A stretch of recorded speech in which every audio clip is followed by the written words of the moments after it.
Hey, welcome back to KFTT. So, what we're gonna do is we're gonna drink the bottle. But this might be effective like last time I did. So, come on. Let's do it. So, here I got this little cup over here and a water bottle that says Crystal Geyser.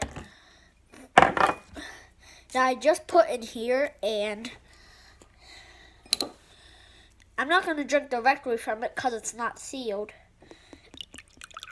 But let's go see if this is effective. I'll drink a little bit at a time.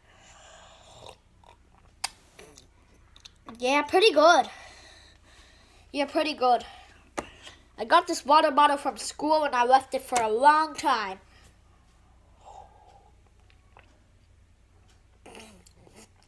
Still tastes good. Not really spoiled after all.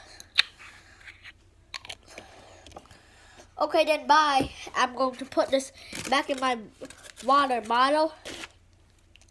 I mean inside my little refrigerator.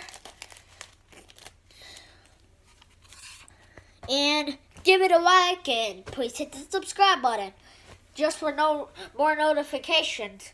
If you are new, watch one of my older videos too. Bye.